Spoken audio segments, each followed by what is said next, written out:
So I'm delighted to be here, and I hope you still have some patience to listen to a last speaker.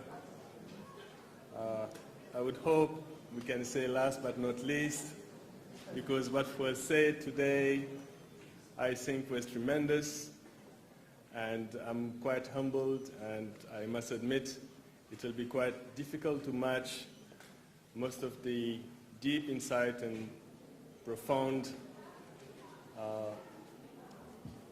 revolt expressed by all my comrades. And I would certainly start by extending greetings from all our comrades from the Group for Research and Initiative for Liberation of Africa. We are a 25 years old group, and on behalf of all of our members, we are thankful for the Pan-Africanist Congress in Munich to invite us for the second time. Last time was in 2009, where I had the honor to introduce the crowd to the work we've been doing in the Thomas Sankara inquiry at the United Nations. So I'll be delighted to answer questions in English, but I would present in French. As you know, we have not chosen our colonial mother tongue. Donc je suis tout à fait honoré d'être ici avec vous pour vous parler d'un sujet qui me préoccupe beaucoup, qui est la question du que faire. Nous avons eu pendant les 2 jours beaucoup de constats. La question, évidemment, elle est dans la faisabilité, parce que le panafricanisme, c'est quelque chose auquel on aspire. La grande difficulté, c'est comment concrétiser ce panafricanisme. Dès l'origine, le panafricanisme a été divisé en 2 familles, le groupe de Monrovia et le groupe de Casablanca. Le groupe de Monrovia a gagné. Et tous les représentants du groupe de Casablanca se sont fait assassiner ou continuent de se faire assassiner. La stratégie dont je vais vous parler est née après le groupe de Casablanca. Je l'appelle le panafricentrage. C'est une synthèse, un mot qui n'existe pas, entre le panafricanisme internationaliste et l'autocentrage, to be self-reliant. Les recettes sont connues. C'est tout ce que l'impérialisme n'aime pas. Les recettes sont connues. C'est tout ce que les forces compradores, c'est-à-dire la nature des régimes politiques qui nous dirigent depuis une 50aine d'années, ne supportent pas. La stratégie, elle est difficile, elle est à contre-courant, mais je crois qu'aujourd'hui, nous sommes condamnés, pour la première fois de notre histoire, à relever le défi pour ne pas périr. L'impérialisme, il veut l'Afrique sans les Africains, c'est-à-dire l'Afrique pour ses seules ressources. Vous avez vu, comme on a parlé tout à l'heure, de la condition du peuple congolais. Il n'y a pas eu de résolution pour sauver la société civile et la population civile du Congo. Mais on a inventé 8000 personnes qui auraient été massacrées par Kadhafi pour instrumentaliser le droit international et intervenir et assassiner un chef d'État sous nos yeux. Ce chef d'État contribuait massivement à l'Union africaine, pour des raisons sur lesquelles on peut revenir, et j'avoue que je ne suis pas du tout un partisan de Kadhafi. Mais savez-vous que l'Union africaine est une coquille vide, c'est-à-dire un syndicat de chefs d'État dont l'essentiel des contributions, c'est-à-dire les contributions africaines pour l'Union africaine, c'est 8% de son budget. 92% de l'argent de l'Union africaine est financé par des bailleurs de fonds étrangers.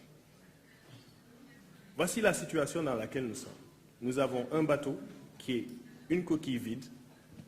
Nous avons un plan de développement qui s'appelle le NEPAD, qui est un plan de partenariat avec l'Occident, mais qui n'est pas un plan continental de développement. Et nous avons une élite et une grande majorité de nos leaders qui, parfois animés de bonne volonté, ne peuvent pas concrétiser les aspirations de nos populations. Les aspirations de nos populations ne peuvent pas s'opposer. Elles sont les mêmes. Elles sont pour l'essentiel la satisfaction de nos besoins essentiels. C'est-à-dire d'abord de l'eau potable. Quand vous ouvrez un robinet dans un pays développé, que vous laissez couler l'eau, que vous le buvez, il y a dans ce geste très simple un luxe immense. Cette eau que vous buvez, quelqu'un d'autre que vous l'a déjà bu. C'est-à-dire qu'on a obtenu un traitement de l'eau. Ça a l'air dégueulasse, mais c'est exactement ça le développement. Dans les pays africains, nous calculons 50 ans après, dans un rayon de 7 km, quel est l'accès aux femmes à l'eau. Cette eau, on appelle ça aujourd'hui un bien commun. En réalité, ce n'est pas un bien, parce que dès que vous utilisez le mot bien, goods, c'est privatisable. L'eau n'est pas un bien commun. L'eau est un organisme vivant qui appartient à l'humanité. Ce n'est pas un bien. À partir du moment où on en fait un bien, il est marchandisable. Or, l'eau, c'est un des derniers espaces qui n'a pas été marchandisé. Les gènes, les semences, l'essentiel de ce qui existe a été marchandisé. Et l'Afrique représente la dernière frontière, les derniers espaces, le continent le plus immensément riche, mais qui justement, du fait de sa richesse, est enfermé dans l'ancienne division internationale du travail. Je suis donc venu vous parler de Panafrique centrale, c'est-à-dire quelle est la stratégie que dans notre groupe nous proposons en action et que l'Union africaine ne veut pas. L'Union africaine n'a pas voulu défendre Thomas Sankara. C'est le Grilla qui a défendu Thomas Sankara. La plupart d'entre vous ne connaissent pas le Grilla, parce qu'on ne parle pas, mais on travaille. On a 22 avocats qui, depuis 14 ans, s'assurent que la lutte que Thomas Sankara a menée triomphe. Ce n'est pas seulement la question de la justice, c'est que Thomas Sankara avait compris que le Panafrique central, la solution dont je vous parle, est à la portée de nos peuples, permettra l'autosuffisance alimentaire, permettra de sortir du rapport néocolonial. C'est pour ça qu'il a été tué, en dépit du fait que son pays est en fait un des pays les plus pauvres. On l'a toléré parce qu'on pensait qu'il échouerait. Mais il a réussi, en l'espace de 4 ans. Et justement, c'est de ça que je suis venu vous parler. C'est comment pouvons-nous faire ensemble pour que l'Afrique apporte sa contribution à la mondialisation. Pour le faire, il y a 3 choses très importantes. La première, c'est de revenir sur la conception que nous avons du développement. Le développement est un système prédateur par essence. Il est essentiellement, dans la production capitaliste, un système qui est conçu pour générer la marchandise et la production en vue de l'échange. Sa vocation est donc prédatrice, c'est-à-dire qu'elle est destructive de l'environnement. Elle ne peut pas le faire en dehors d'une destruction des rapports sociaux et une destruction de l'environnement. Tant qu'on n'a pas compris cela, on ne comprendra pas que le développement, ce n'est pas quelque chose de neutre. C'est quelque chose de biaisé au départ. La question, c'est comment infléchir ce développement dans le sens des préoccupations des populations. Car il ne peut y avoir de développement que s'il est populaire. Dans le capitalisme, le développement a signifié la croissance du capitalisme vraiment existant. Ça veut dire que 1% de l'humanité, 1%, dispose de 50% des richesses et que 50% ne peut même pas disposer de 1% des richesses. Ce rapport fait un rapport de type centre et périphérie dans l'Afrique est confiné dans un rôle uniquement de matières premières agricoles et de minerais. Et nous sommes restés enfermés, et c'est ce que Mariko nous a expliqué tout à l'heure, c'est-à-dire, c'est ça l'extraversion. Pour sortir de cette condition, il faut dire, comme je le disais, comprendre 3 choses. La première, c'est l'africanité. Ça veut dire quoi être africain? Parce que le panafricanisme ne peut pas se comprendre sans antiracisme.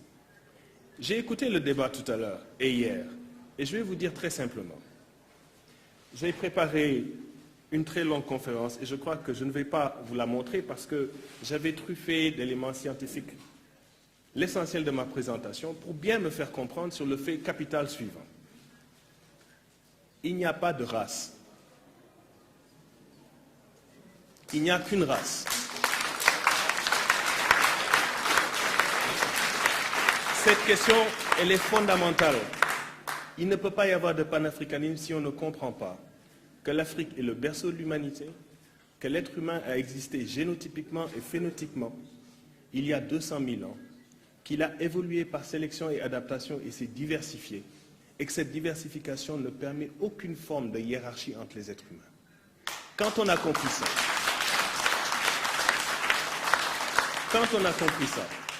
on comprend à ce moment-là que le seul racisme qui est possible, c'est le racisme sur le gène qui est en train de commencer. C'est ce que j'appelle l'eugénisme scientifique. Mais la question de la race, fondamentalement, ne peut plus être posée. Elle peut être posée en termes de classe, elle peut être posée en termes de genre. Et nous qui avons lutté dans la lutte contre l'apartheid, nous savons pertinemment que les Occidentaux savent qu'ils n'ont pas le monopole du savoir. Parce que le deuxième élément, c'est le legs civilisationnel. C'est-à-dire où est-ce que l'Occident s'est abreuvé pour être aussi puissant. Et là, le retour à l'africanité, la connaissance de nos situations antiques est essentielle. Bien sûr, il y a un certain narcissisme qui amènerait à essayer de comprendre dans l'Égypte pharaonique. Mais moi, ce qui me préoccupe, c'est une chose fondamentale. C'est que la question de la modernité, elle ne date pas du siècle des Lumières. Elle ne date pas du capitalisme, qui a seulement 5 siècles. La modernité, elle n'est toujours pas atteinte, n'en déplaise aux gens qui croient qu'on est à l'ère postmoderne. Quand vous allez dans la vallée des rois et que vous allez dans la tombe de la vallée des rois, vous êtes suspendu à plus de 80 mètres au-dessus du sol. Il y a une chambre avec des murs en granit dont la taille et la magnificence est telle qu'on ne peut pas insérer une seule feuille à l'intérieur de ces murs. Les Africains qui ont bâti cet endroit l'ont bâti pour une raison très simple. Ils pensaient que l'âme du pharaon transitait par 2 orifices, l'un qui allait vers l'étoile Sirius et l'autre vers la constellation d'Orion.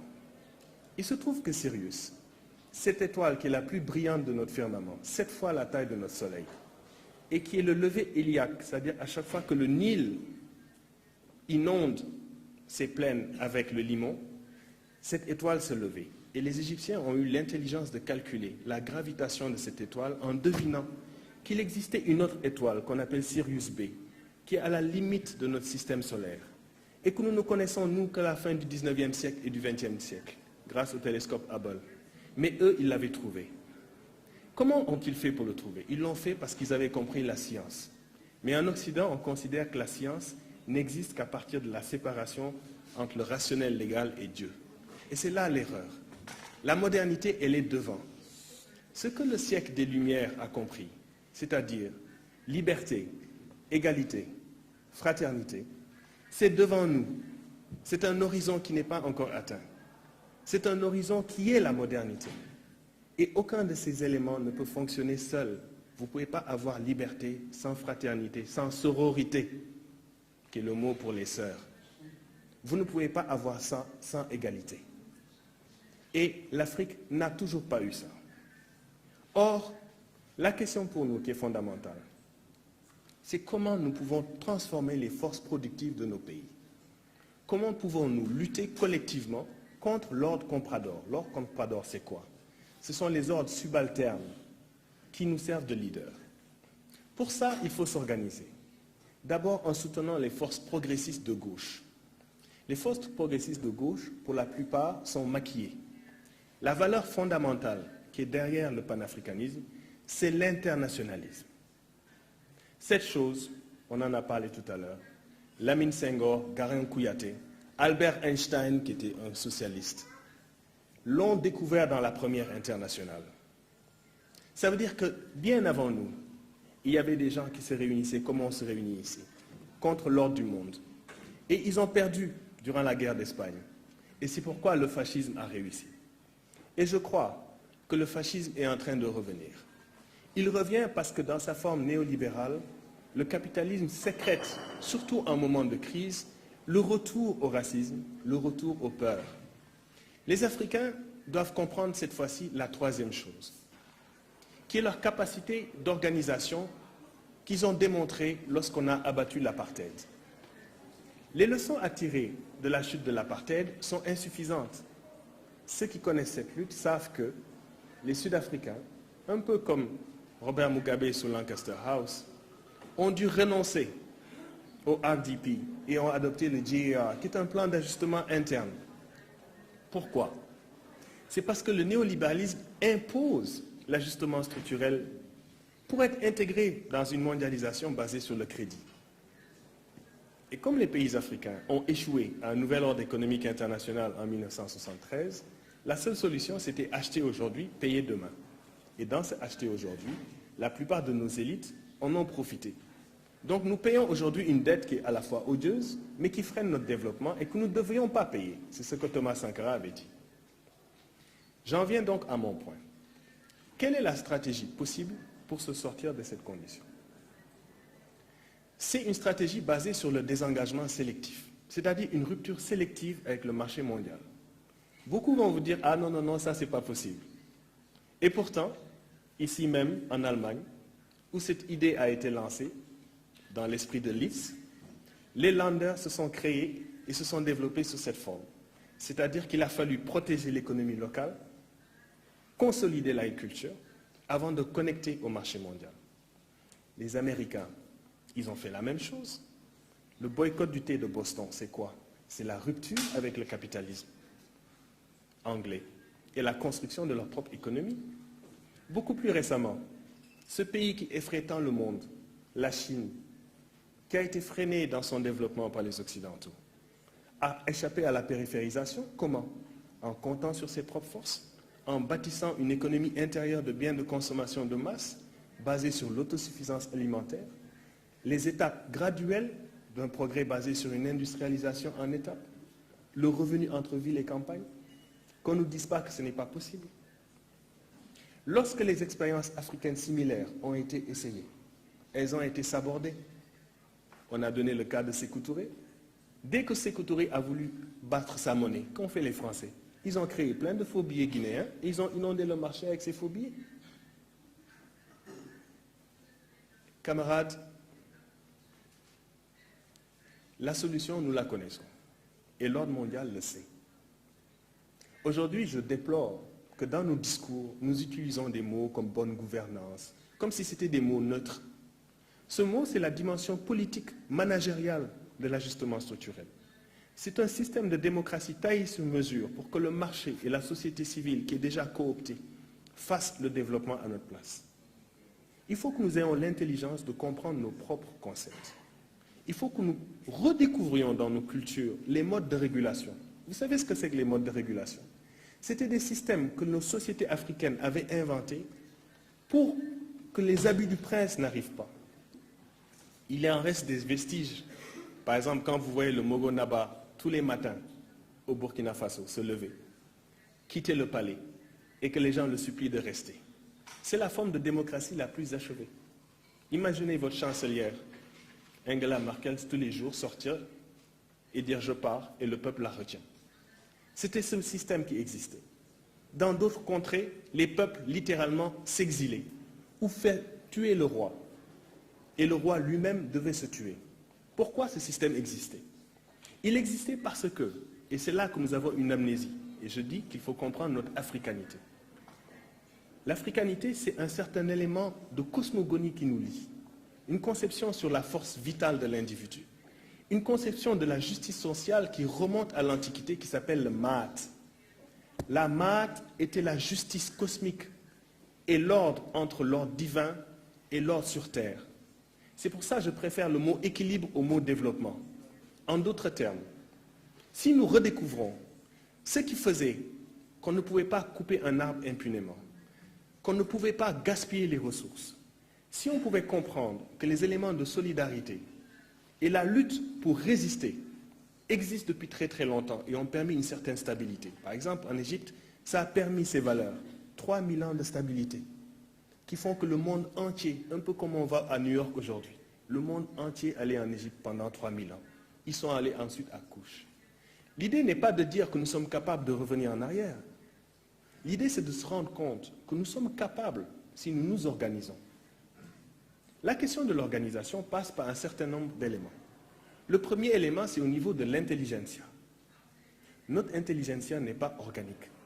C'est-à-dire qu'elle n'est pas enracinée dans les valeurs de nos populations. Il est très tentant pour l'essentiel d'entre nous de reproduire le système. C'est-à-dire, comme disait ma sœur, de faire partie du problème.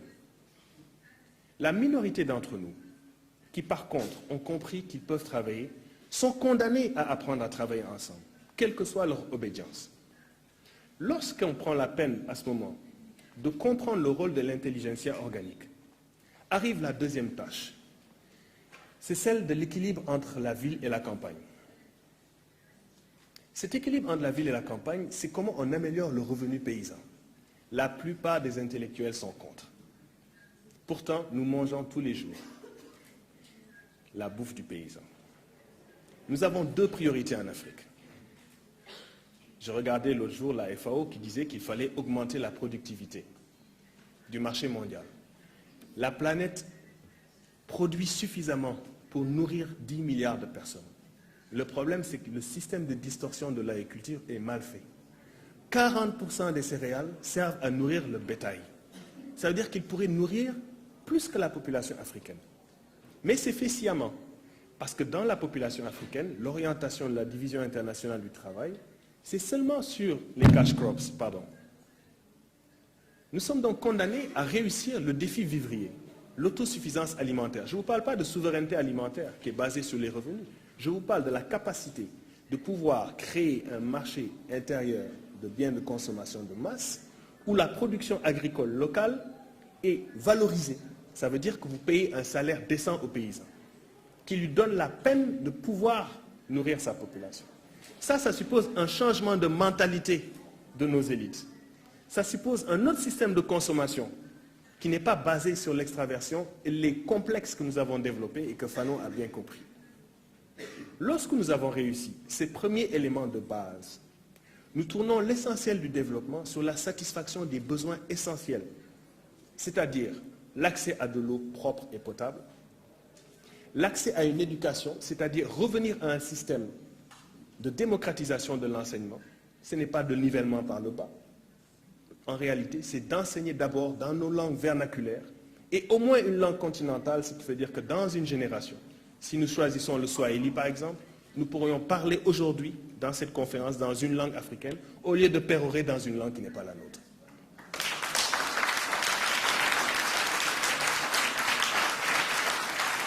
Camarades, je sais que vous êtes fatigués et je ne veux pas, j'ai fait exprès d'ailleurs de ne pas, mais j'aimerais approfondir avec vous parce que, comme je vous dis, ce que nous faisons, nous soutenons des partis politiques qui pensent comme nous. Donc nous avons soutenu des partis comme le Frodebo, comme l'ANC. Nous avons fait des erreurs, nous avons soutenu Ande Diop au Sénégal. Notre groupe est basé sur la conviction que, malgré nos moyens, nous pouvons faire des choses. Parce que chaque goutte d'eau que vous représentez est importante. Je vais maintenant vous réveiller. Parce que je sais que certains d'entre vous sont fatigués. Moi-même qui parle, je suis complètement en jet lag. Mais je vais vous réveiller en faisant un petit exercice que Thomas Sankara m'a appris. Je vais vous demander la faveur de vous lever.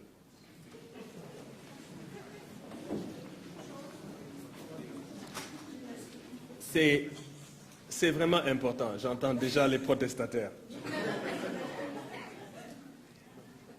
Cette scène, Thomas Sankara l'a fait vivre à Harlem. Un peu comme on disait quand il est allé en disant que lui, il est dans le true Black House, là où il y avait le pouvoir. Et il a dit, « When the people stand up, imperialism tremble. » Quand le peuple se lève, quand il se met debout, l'impérialisme tremble. Vous avez, à ce moment-là, si aujourd'hui, je sais que c'est une image farfelue, mais bête, mais si tous les Africains se levaient et montaient sur une chaise et sautaient à terre, la Terre sort de son orbite. Ce serait la fin du monde. Ce serait peut-être le chantage qu'il faudrait faire pour que l'humanité comprenne que les 5 siècles que nous avons faits sont suffisants. Souvenez-vous, quand le peuple se lève, l'impérialisme tremble. Souvenez-vous, n'oubliez jamais ça. Jamais.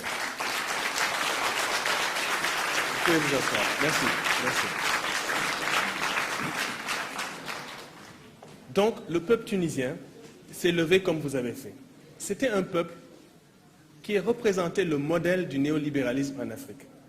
C'est-à-dire qu'il appliquait avec zèle des politiques qui avaient mené à sa propre colonisation. C'est un des rares pays d'Afrique qui a été colonisé par l'impérialisme financier, des montages de dettes. Un chef-d'œuvre que la classe politique a ramifié. Ils ont créé un système de patronage unique sur le mode mafieux et ça a fonctionné. Ils avaient du tourisme, ils avaient la lutte sécuritaire et l'assurance qui pourrait durer ainsi indéfiniment. Et on disait du peuple tunisien, mais c'est un peuple qui est complètement militarisé. Vous avez 3 policiers pour un individu, ils ne vont jamais se révolter. Le peuple tunisien a profité d'un geste spectaculaire d'un jeune garçon diplômé qui vend à la sauvette, qui s'est brûlé. Et ce peuple s'est révolté.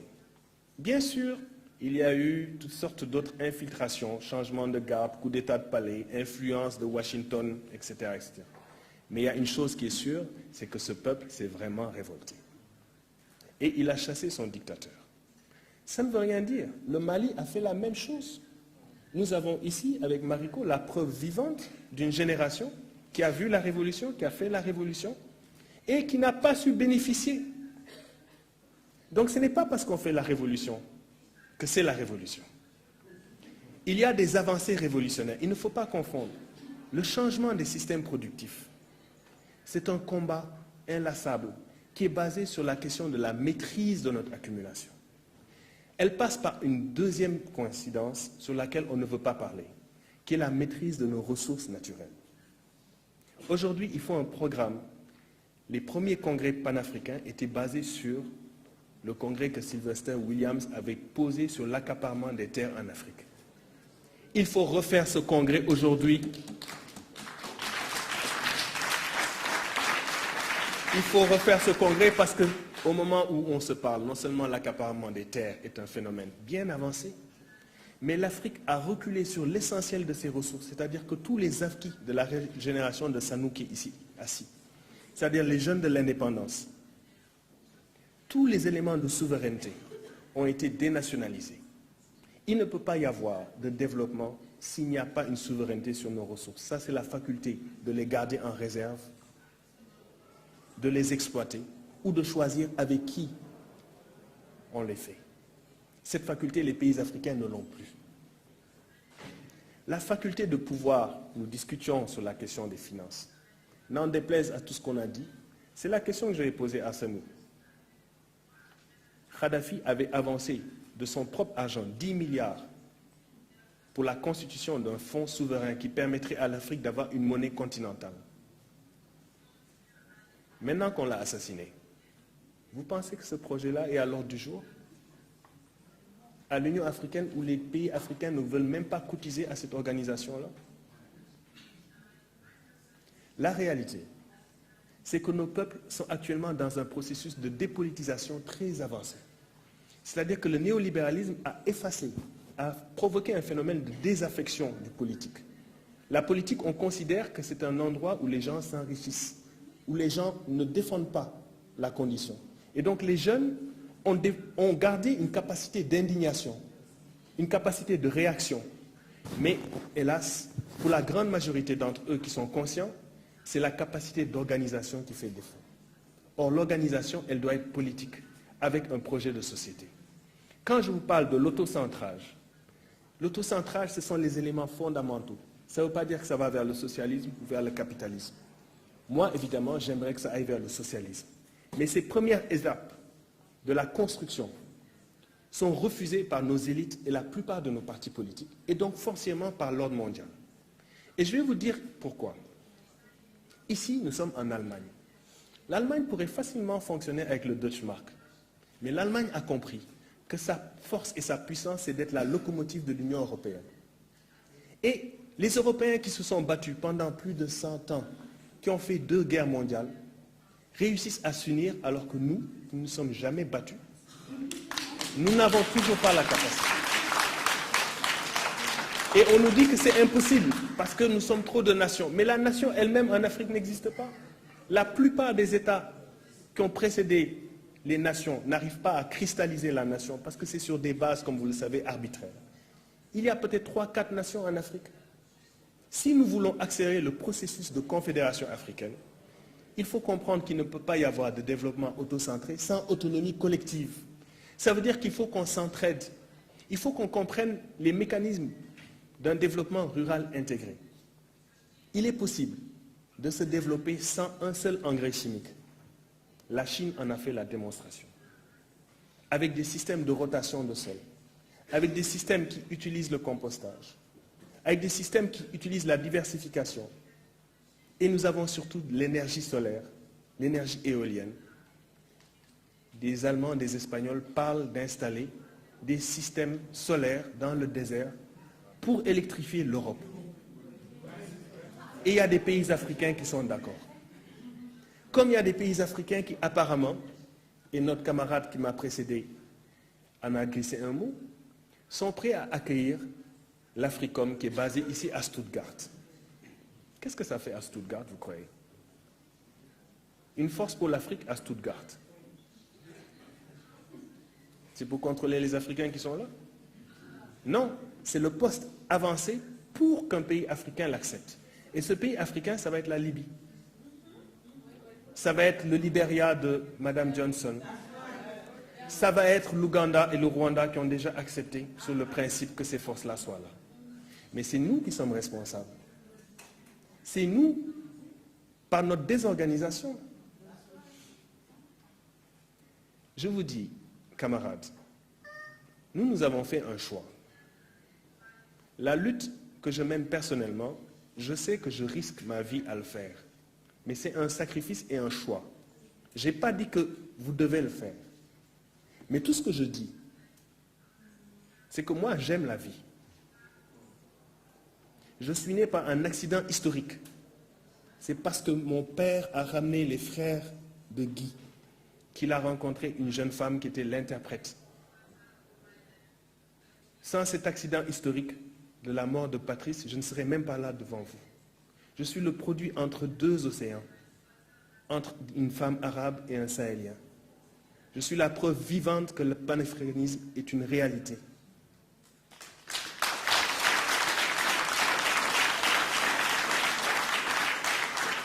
Je vous dis donc,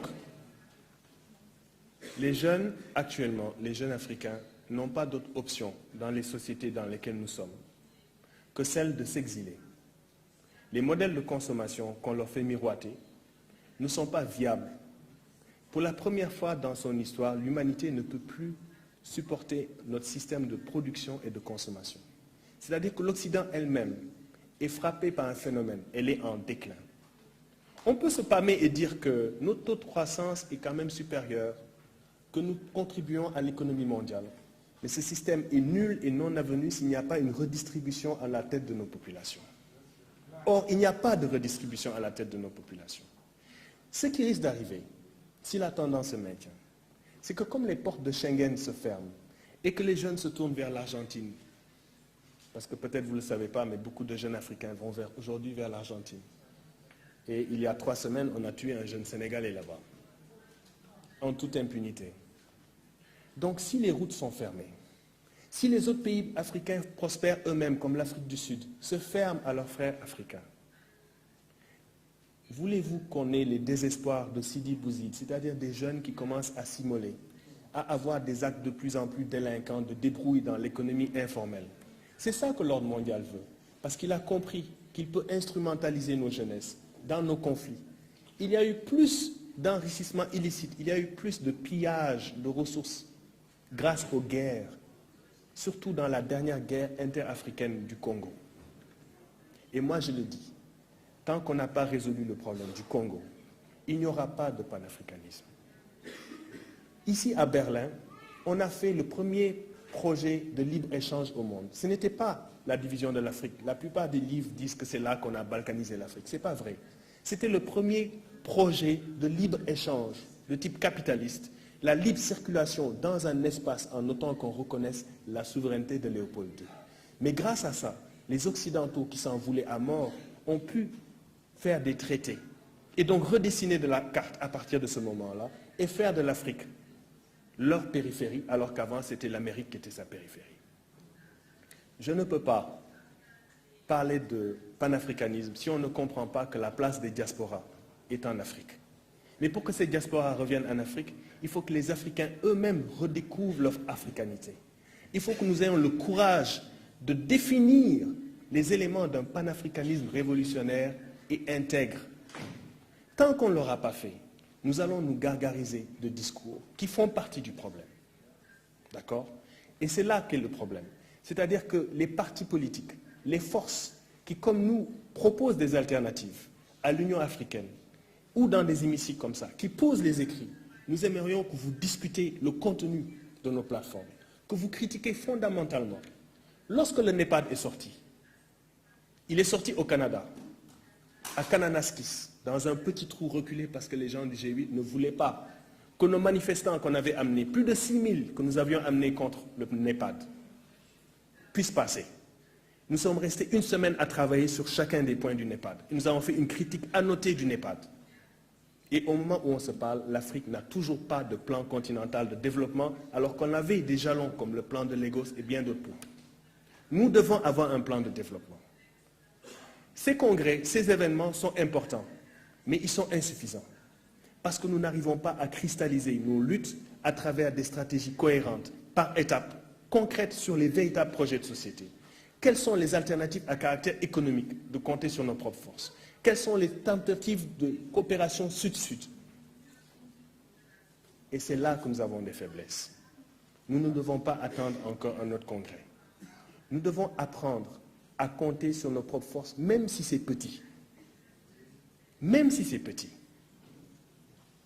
Ne sous-estimez pas la petitesse de ces forces. Lumumba, moi, c'est mon père qui m'en a parlé. C'était un petit groupe de Congolais. La plupart avaient à peine de l'instruction. Mais ils savaient qu'ils avaient raison. Ils ont une force.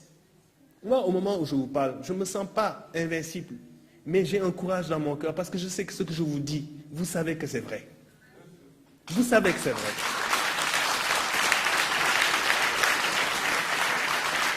Et donc, ces gens peuvent très bien nous freiner. Mais ce qu'ils ne pourront pas nous empêcher de faire, c'est une fois que nous nous organisons. Et moi, j'ai la preuve concrète, à partir de la lutte contre l'apartheid, qui est quelque chose que j'ai vécu et à laquelle j'ai apporté ma modeste contribution, que lorsque les Africains s'unissent avec des internationalistes à l'extérieur, on ne peut pas les empêcher d'avancer. C'est comme arrêter la mer avec ses bras. C'est impossible. Et maintenant, je veux conclure, parce que je sais que j'ai pris beaucoup de votre temps. Je vais vous dire une chose, c'est simple. Nous sommes tous africains. Ça, c'est la chose qui est la plus fondamentale. Il n'y aurait pas de Japonais sans l'Afrique. Il n'y aurait pas d'Inuits sans l'Afrique. Nous sommes tous venus de ce continent. Il va nous donner une leçon dans le XXIe siècle. Si nous survivons dans notre mode de production, c'est en redécouvrant les valeurs de solidarité qui existent encore dans nos sociétés, qui sont en érosion. C'est en redécouvrant la force vitale qui fait que nous respectons nos ancêtres. Le fait que nous croyons à des valeurs animistes, c'est-à-dire que nous considérons que tout ce qui existe mérite d'exister. Et ça, ne l'oubliez jamais, même si vous oubliez que vous vivez en Occident, même si vous perdez votre langue. Il y a cette chose qui est extraordinaire, que vous redécouvrez dans le candomblé à Cuba, au Venezuela, au Mexique, jusque dans la terre de feu. Ces peuples africains qu'on a complètement massacrés, qui se sont remélangés sans avoir nécessairement les mêmes cosmogonies et qui pourtant survivent et redécouvrent et recréent dans le syncrétisme l'Afrique. Ce miracle n'est possible que parce que nous avons été les premiers survivants de cette terre. Et nous allons continuer. Nous allons continuer. Moi, je suis convaincu d'une chose, c'est que le jour où nous allons laisser, dans notre système d'éducation, redonner la place à la femme africaine. C'est ce que Thomas avait compris. Si les femmes africaines reprennent conscience de leurs conditions, ne se laissent pas enfermer dans les discours d'empowerment et de microfinance, mais se rendent compte qu'en réalité, ce n'est pas leur capture par le capitalisme, mais la capacité de faire vivre la famille et de faire développer les pays, qui est essentiel. Et que le changement des mentalités masculines est essentiel. Il ne peut pas y avoir de panafricanisme sexiste et machiste.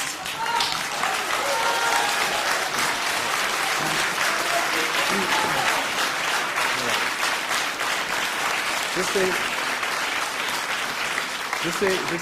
sais qu'il est tard. Je sais qu'il est tard et que beaucoup d'entre nous œuvrent dans la coopération internationale. Moi, je crois à l'internationalisme. Je sais que la plupart des organisations qu'on appelle non gouvernementales ne sont pas des organisations non gouvernementales. Je sais que l'aide publique au développement, qui a été demandée par le Premier ministre Pearson, à l'époque, on discutait que les pays riches donnent 1% de leur richesse pour le développement. Ils ne l'ont jamais donné. Ils ont octroyé 0,7% comme barème, 60 ans pratiquement. Et ce n'est toujours pas atteint, c'est-à-dire qu'ils n'arrivent même pas là à la moitié. La moitié qui est donnée, l'essentiel revient dans les pays donateurs. Donc la question, elle est simple. Si le flux des immigrants vers l'Afrique, si les riches tournent et les redevances du Sud vers le Nord sont supérieures à ce que le Nord y envoie, il est temps qu'on comprenne qu'on est capable de s'en sortir. La question de la Chine, la question de l'Inde, la question des partenariats doit être posée dans une acception Sud-Sud. Et ça veut dire que nous devons avoir plus que la capacité d'indignation.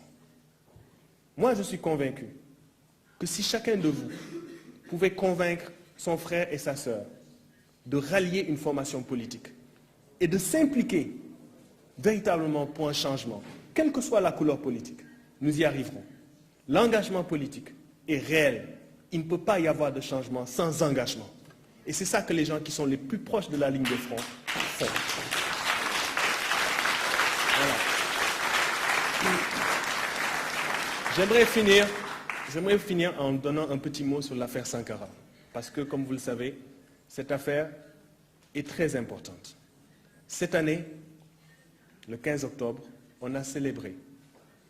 Mais on a célébré dans la douleur. Parce que cette année, on a profané la tombe de Thomas Sankara. On l'a cassé. Et on a versé des liquides là-dessus. Pourquoi on a fait ça? C'est parce que nos avocats ont demandé, puisque la décision onusienne avait été truquée, malgré notre victoire en 2006, nous avions demandé et prélevé l'ADN des 2 enfants Sankara, pour nous assurer qu'une de ces 13 tombes est bien la sienne. L'État parti jusqu'à présent ne veut pas faire le certificat d'exhumé. Pourquoi? Parce qu'aujourd'hui nous savons que Blaise Compaoré lui-même était là et qu'il a tiré. Nous avons aujourd'hui la preuve. Et lui, il sait que je sais. Les Libériens, dont Charles Taylor, aujourd'hui en prison, savent ce que je dis. Les Français, qui viennent de demander une commission d'enquête parlementaire pour faire la lumière sur le rôle de la France. Il y a une pétition de 10 000 personnes. Je vous encourage à la signer. Mais à une condition, c'est que cette commission parlementaire n'exonère pas la France de son rôle. Parce que nous savons aussi ce que sont capables les Français. Je vous dis une chose. Il y a maintenant beaucoup plus de Thomas Sankara dans le monde. En tuant eux, ils en ont créé d'autres.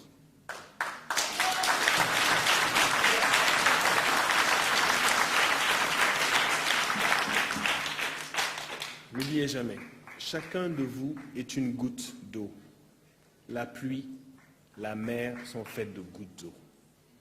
Chacune a une valeur. Pour l'Afrique, c'est comment nous pouvons canaliser. Nous avons des taximans qui sont docteurs dans la plupart des capitales. Leur place n'est pas là. Nous n'avons rien à faire dans cette salle. C'est les conditions objectives de l'histoire qui nous obligent d'être en exil. Mais dans cet exil, la diaspora continue à remplir un rôle historique. Et ce rôle, il faut maintenant l'approfondir. Il faut accélérer la cadence de la révolution. Il faut réussir ce qui s'est passé en Égypte. Il faut réussir ce qui s'est passé en Tunisie. Il faut approfondir la lutte contre l'ajustement structurel, contre la dette. Il faut absolument que l'Afrique puisse s'autosuffire alimentairement dans les années qui viennent, il faut que nous réussissions à vacciner les populations. Il faut qu'on ramène les enrichissements illicites dans nos contrées. Et il faut qu'il y ait un seul État africain, du nord au sud, de l'est à l'ouest, qui accueille nos frères de la diaspora. Et que nous puissions rentrer avec les internationalistes qui nous aident. Je vous remercie.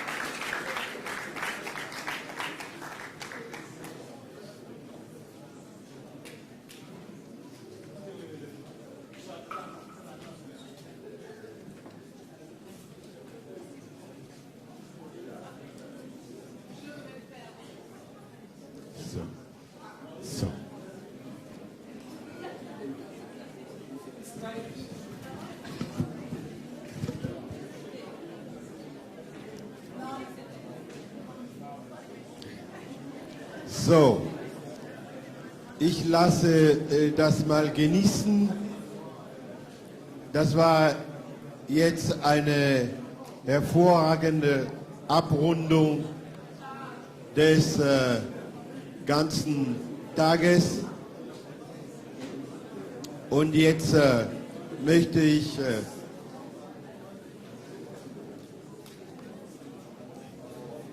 Madame Affion, now may I ask you to join us. Wir werden jetzt weitermachen. Wir machen keine Pause.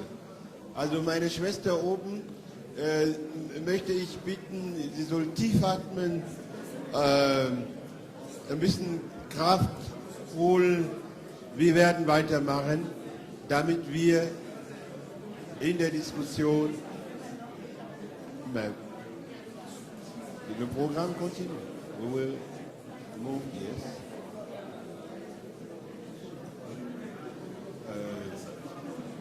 Yeah. So, Monsieur Mali, Mariko, Herr Mariko, bitte schön, ja.